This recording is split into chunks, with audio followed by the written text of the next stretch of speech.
If you have been struggling with insomnia, then you probably know that pre-bedtime anxiety is the absolute worst.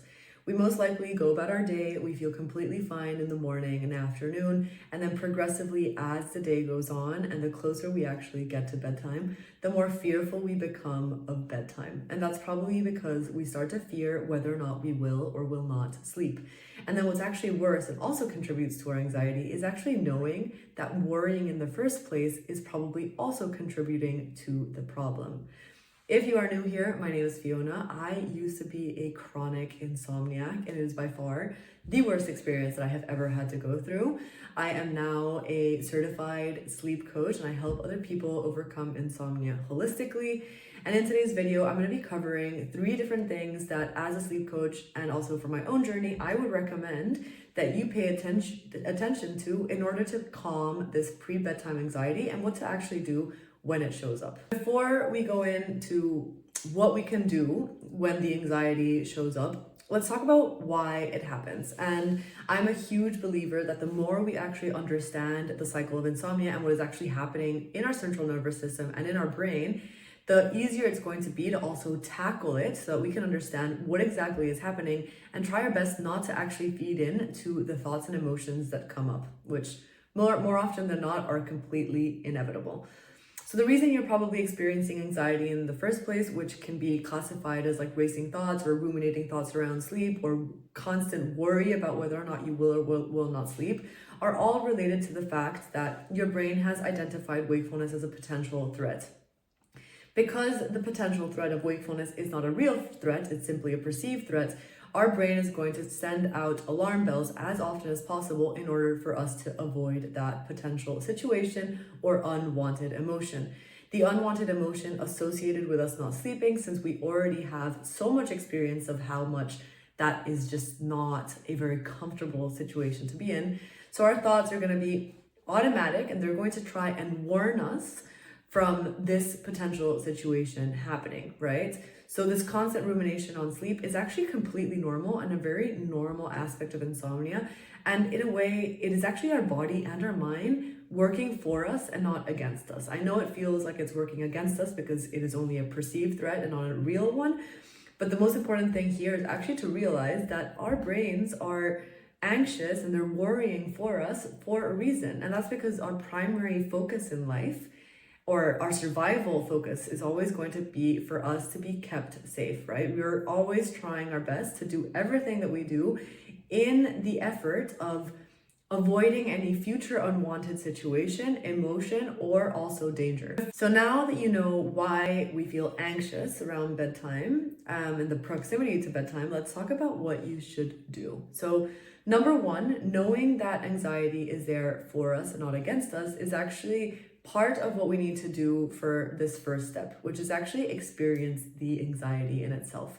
Anxiety is very uncomfortable. We don't want to feel it. We oftentimes push it away. And correct me if I'm wrong, but you're probably also the kind of person who, if these thoughts around sleep come up, you're probably actually telling yourself, oh, you shouldn't be thinking this, or you're trying to think about something else, or you're almost like having a dialogue with your brain. So like your brain is saying one thing, like, you're not going to be able to sleep, and you're broken, and there's something wrong with you. And then there's like the other part of you that knows that you shouldn't be worrying, that is having a dialogue with your other side of your brain saying, this is not true. No, I'll be fine. No, today will be the exception. And you're truly trying to engage in that dialogue.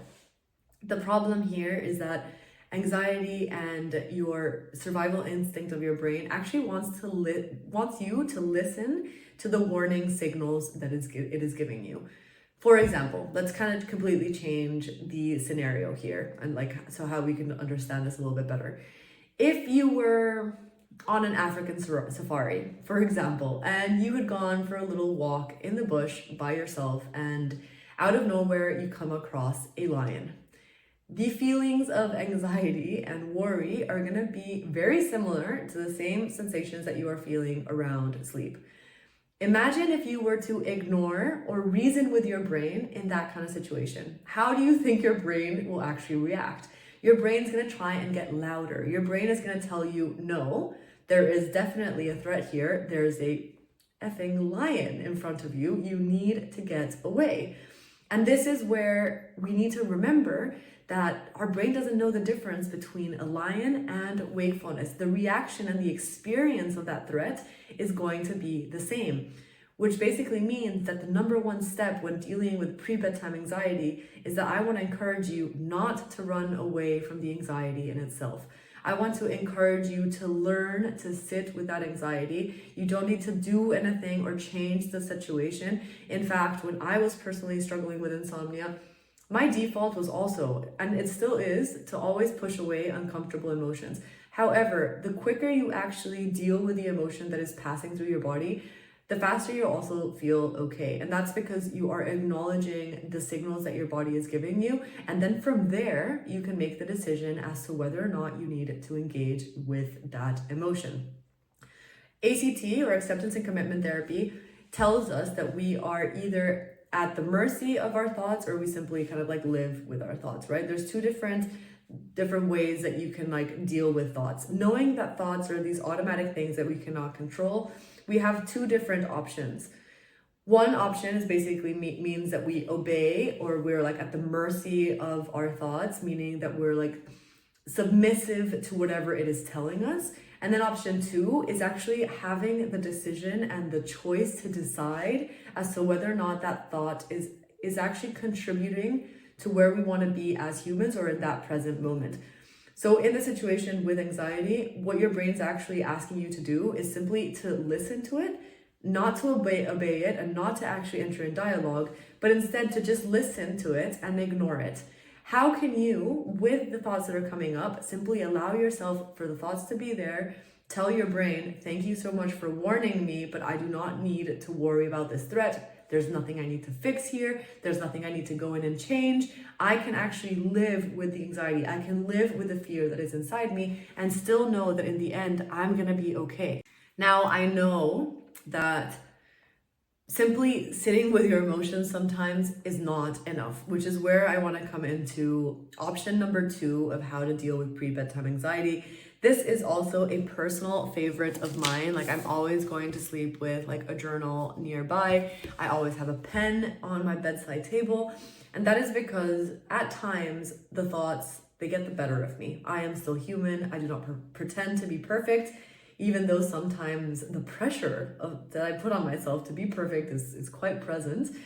The most important thing is to, again, just learn to be with the thoughts and with the emotions. The reason why journaling is so powerful is because it acts actually as a tool of us taking whatever is happening in here and actually putting it down on paper. And when I say journaling, I'm not talking about a gratitude journal or talking about what you did during the day. I am talking a full down mental brain dump. Allow yourself the time and the energy and the space to truly dump down all of your emotions and all of your thoughts on a piece of paper so that you can conceptually see that everything that is happening in here is actually just words. That is all that is actually happening with anxiety. We are learning that our thoughts, our emotions, in many ways, they are self-constructed by ourselves. And the more we actually detach from these thoughts and emotions, the more we're also going to realize that we don't need to pay attention to them, even if they become quite loud. So I personally encourage you to journal, to write things down. I feel like it's an excellent way of us processing our emotions. It's such an excellent way of also truly like stepping out of our head and just kind of having a little bit of a bird's eye view on life, honestly, and any given situation at hand. This is a tool that I have definitely encouraged my clients to also use, and they have also benefited massively from journaling. So again, if you haven't tried it before, don't mock it until you do. Give it a few days and you will start to slowly see the difference. And then number 3. So yes, we can sit with our emotions. Yes, we can journal them down. Option number 3, which comes more into like shifting our awareness to the present moment, is incorporating mindfulness techniques. I'm very careful about how I use this term because oftentimes so many people will say, if you want to fix your insomnia, meditate or do breath work. And we all know that that is not true. And this is where I do encourage you to remember that the intention behind why you do certain things is the most important thing that that when it comes back down to sleep, you need to remember that you cannot meditate or do breath work to force sleep to happen. However, mindfulness techniques, say it's breath work or meditation or different variations thereof, are excellent tools for you to simply start detaching from your thoughts and coming back to the present moment. Further to that, they also are excellent tools at helping us regulate our central nervous system, which is what is usually stuck in our fight or flight mode. As a yoga teacher myself, I'm a huge fan of yoga, meditation, and breath work. However, when I was struggling with insomnia, I started to feel like all of those practices were no longer working for me. And that's because I was putting so much pressure on having some specific outcome from these practices that, of course, they do not work.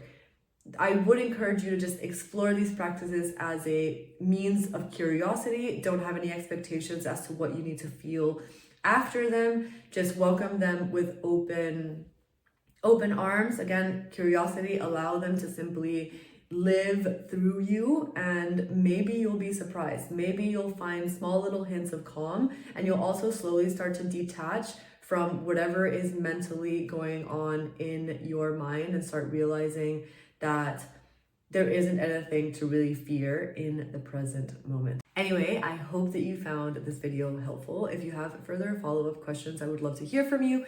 Please go ahead and just drop your comments and questions below, and I promise to get back to you. I've also linked my 5 Days to Better Sleep and newsletter below. I do send a weekly newsletter every single week with packed knowledge on insomnia recovery tips and also other underlining factors such as perfectionism, control, also mindfulness techniques at times. So perhaps you'd also like to sign up for that there. Anyway, bye for now.